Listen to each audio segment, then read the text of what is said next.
Bismillahirrahmanirrahim. Assalamualaikum warahmatullahi wabarakatuh. Alhamdulillahirabbil alamin. Allahumma shalli wa sallim ala Muhammadin wa ala alihi washabbihi wa man tabi'ahum bi ihsanin ila yaumiddin. Amma ba'd. Para sahabat sekalian, rahimani wa rahimakumullah, teman-teman yang semoga diberkahi dan dirahmati oleh Allah Subhanahu wa taala. Mengenal dakwah salafus saleh atau mendapat hidayah di atas jalan dakwahnya para Rasulullah SAW dan para sahabatnya, atau 3 kurun generasi terbaik, merupakan hal yang harus kita syukuri. Apabila kita menapaki metode dakwah salafus saleh, keluarga kita menapaki jalan yang sama, maka ini adalah suatu hal yang harus disyukuri. Harus bersyukur kepada Allah Subhanahu wa taala. Bagaimana tidak bahwa kita menapaki jalan para generasi terbaik, para generasi umat yang terbaik, yang mana kita sering mendengarkan, teman-teman sering mendengarkan dari tausiah para guru-guru kita, kajian ilmiah guru-guru kita yang menyampaikan sebuah dalil ilmiah dari sabda Rasulullah SAW, khairun nasi qarni tsummal ladzina yalunahum tsummal ladzina yalunahum. Sebaik-baik generasi adalah generasiku atau kurunku, kemudian setelahnya, kemudian setelahnya. Ini adalah generasi terbaik yang telah dilegitimasi oleh Rasulullah SAW. Oleh karena itu, apabila kita menapaki jalan atau mengikuti cara beragamanya para salafus saleh di atas metode salafus saleh tersebut, ya tentu harus kita syukuri, dan ini adalah hidayah yang sangat agung. Para sahabat sekalian, ada di dalam sela-sela banyak waktu berkumpul dengan keluarga, mungkin kita semuanya ada hikmah di balik pandemi ini, sehingga kita banyak waktu luang bersama keluarga, dan para sahabat sekalian juga banyak kembali berkesempatan untuk membuka koleksi buku-buku bacaan Islami di rumah kita tentunya. Nah, demikian juga diri saya juga di sela-sela kesempatan di rumah atau di tempat-tempat tertentu sambil bersama keluarga, tentunya ada kesempatan waktu untuk membaca kembali buku-buku yang telah ada di keluarga kita. 3 buku ini sangat bermanfaat, sangat agung faedahnya para sahabat sekalian. Yang pertama adalah Pokok-Pokok Dakwah Manhaj Salaf yang ditulis oleh Syekh Fawaz bin Hulail As-Suhaimi dari kitab dengan judul Usus Manhaj As-Salaf fi Dakwah Ilallah, fi Dakwah Ilallah, yang kemudian diterjemahkan dengan Pokok-Pokok Dakwah Manhaj Salaf. Di penerbit lain ada diterjemahkan juga dan bahkan ditakik oleh beberapa ulama Ahlussunnah wal Jamaah, yakni dengan judul Beginilah Seharusnya Berdakwah. Para sahabat sekalian tentu bisa merujuk, mencari sekali lagi buku Pokok-Pokok Dakwah Manhaj Salaf Soleh. Ini sangat bermanfaat. Kemudian yang kedua, buku yang sangat agung faedahnya juga, ringkas namun penjelasan dengan penuh ilmiah, dalil-dalil yang ada, yaitu familiar banget pasti di antara para sahabat penuntut ilmu, 6 pilar utama dakwah salafiyah. Buku ini Ana diberi oleh teman ketika bedah buku di tahun 2005 nih. Seorang ustadz yang bedah buku, meringkas, dan sampai sekarang alhamdulillah sangat membekas 6 poin ini, dan bisa kita ulang-ulang, kadang-kadang mengulang, karena mengulang ilmu tentu tidak ada rugi-ruginya. Kemudian yang ketiga, buku yang tebal, dan para sahabat sekalian juga tentu familiar.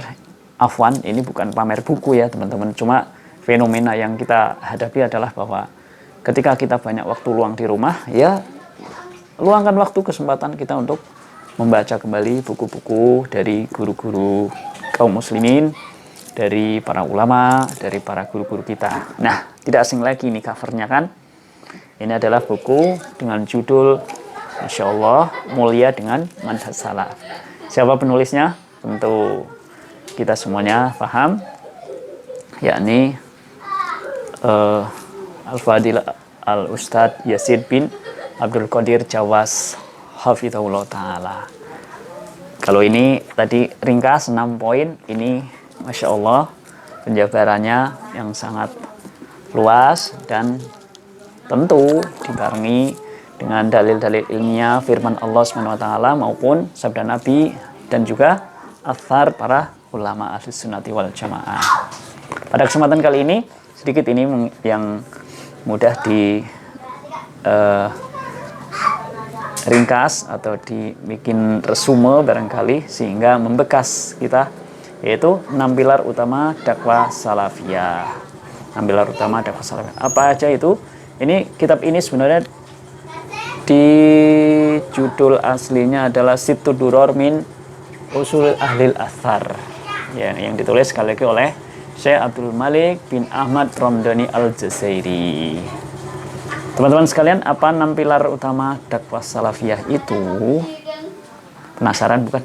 Tapi ini saya, teman-teman sekalian udah pada memiliki bukunya tentunya. Kalau yang belum, ya kita berdoa mudah-mudahan Allah beri kemudahan membaca dan mempergilirkan agar dibaca bersama keluarga sehingga faedahnya banyak.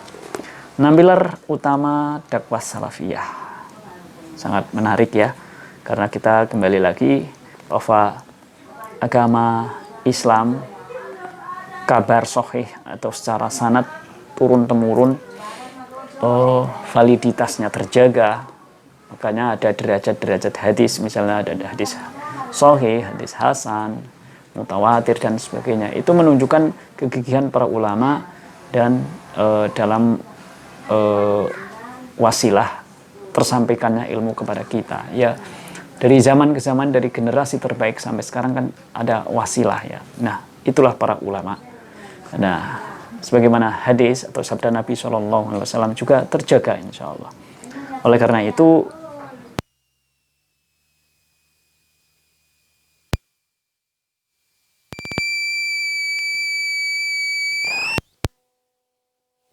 dakwah salafiyah atau manhaj dakwah Ahlussunnah wal Jamaah ini tentu membuat kita nyaman. Nah, oleh karena itu membaca kitab-kitab pun tentu juga kita harus memilih. Itu adalah namanya bagian dari keluasan ilmu atau bidang-bidang kata beliau bahwa pilar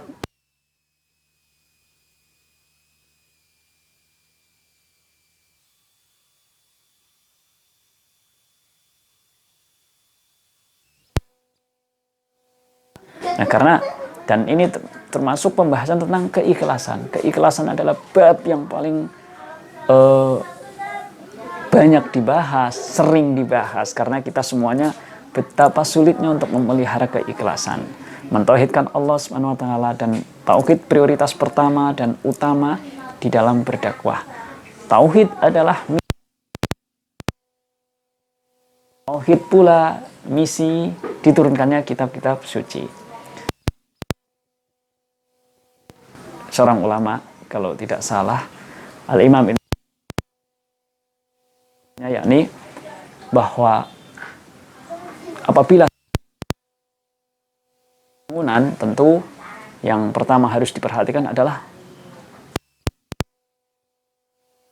tauhid adalah pondasi. Orang yang akan meninggikan juga harus mengkokohkan pondasinya. Tauhid adalah pondasi di dalam. Nah, inilah yang pertama adalah mengikhlaskan. Yang kedua, para sahabat sekalian, yaitu satu. Ini adalah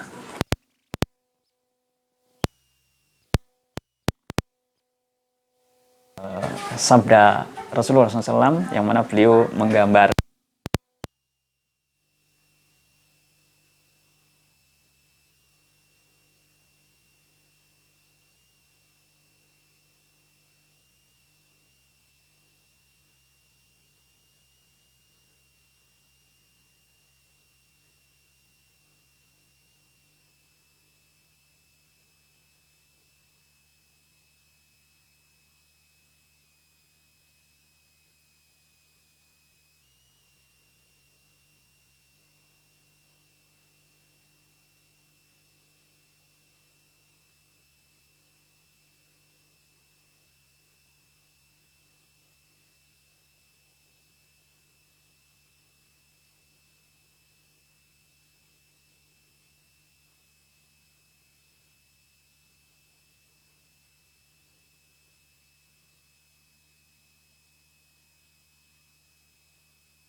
generasi terbaik itu adalah referensi, bahkan itu solusi problematika umat.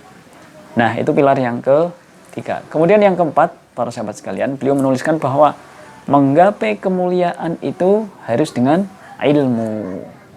Para sahabat sekalian tentunya ingat bahwa pesan apa yang disampaikan Al-Imam Bukhari rahimahullah ta'ala dan dinukil juga oleh Syekh Muhammad At-Tamimi dalam awal-awal kitabnya Al-Usul Salasa, yaitu bab atau perkataan Mas Al-Imam Bukhari, al-ilmu qabla al-qaul wal amal. Para sahabat sekalian tentunya familiar dengan ucapan beliau rahimahullah ta'ala. Ilmu itu sebelum berkata dan beramal.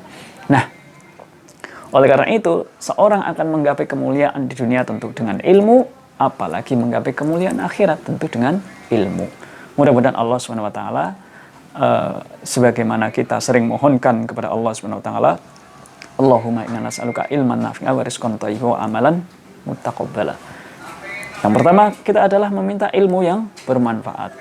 Kemudian minta rizki yang thayyib, kemudian amal yang diterima. Semuanya itu harus dibingkai dengan ilmu, karena al-ilmu qabla al-qaul wal amal. Empat poin ini, poin yang keempat ini maksudnya adalah menggapai kemuliaan itu harus dengan ilmu. Dan orang-orang berilmu ditinggikan derajatnya. Niscaya kita sering mendengarkan tausiah atau kajian ilmiah yang membahas tentang ketinggian atau kedudukan ilmu dan ahli ilmu. Kemudian pilar yang kelima, para sahabat sekalian, bahwa membantah orang-orang yang menyelisih al-haq itu bagian amar ma'ruf nahi mungkar. Nah, kita semuanya tahu, sering mendengar nasihat dari guru-guru kita semuanya bahwa dakwah ilmiah yang dibangun di atas ilmu, selain menyampaikan kabar gembira, basiroh, yaitu berupa ilmu, juga memberi peringatan. Jadi dua sisi, memberi kabar gembira tentang kenikmatan surga dan juga menyampaikan peringatan berupa ancaman-ancaman berupa ada siksa neraka dan seterusnya. Begitu. Orang yang ingin lurus tauhidnya tentu dia juga dituntut untuk mengetahui hal-hal yang menyelisihi atau hal-hal yang dapat mengotori tauhid. Orang yang ingin mentauhidkan Allah dengan semurni-murninya, dia harus paham juga tentang hal-hal yang menyangkut perbuatan syirik, baik kecil maupun besar. Orang yang menggigit sunnah dengan gigi gerahamnya tentu dia harus mengetahui tentang seluk-beluk hal yang menyelisihi sunnah. Demikian juga kan. Nah, begitu. Oleh karena itu, poin yang kelima ini adalah bahwa membantah orang-orang yang menyelisihi al-haq itu termasuk bagian dari amar ma'ruf nahi mungkar. Tentu tidak sembarangan membantah. Siapa ini yang berkompeten? Ya tentunya orang-orang yang berilmu. Adapun para penuntut ilmu, ya sibukkan dengan mencari ilmu dan berusaha mengamalkannya dan saling nasihat-menasihati di dalam kebaikan dan sabar. Nah, itu poin yang kelima. Poin yang terakhir di dalam kitab yang sangat bermanfaat, 6 pilar utama dakwah salafiyah ini, poin yang terakhir adalah at-tasfiyah dan tarbiyah. Tasfiyah dan tarbiyah.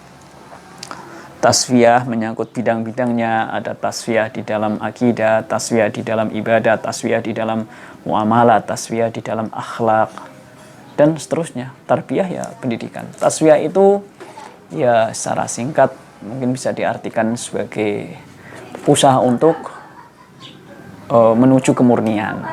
Tentu semua inginkan, ingin tauhid kita murni, ingin ibadah kita murni, dan seterusnya. Tauhid yang murni tentu menjauhi dari kesyirikan.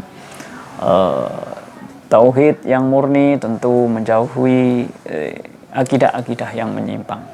Ibadah yang murni tentu berusaha ibadah dengan niat ikhlas dan tata caranya meneladani Rasulullah SAW.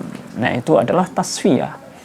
Sederhana logika atau analogi yang bisa digambarkan untuk manhaj tasfiyah dan tarbiyah ini, apabila seorang menanam pohon baik di pot maupun di tanah biasa, ibarat kata apabila kita menanam pohon tersebut itu proses tarbiyah.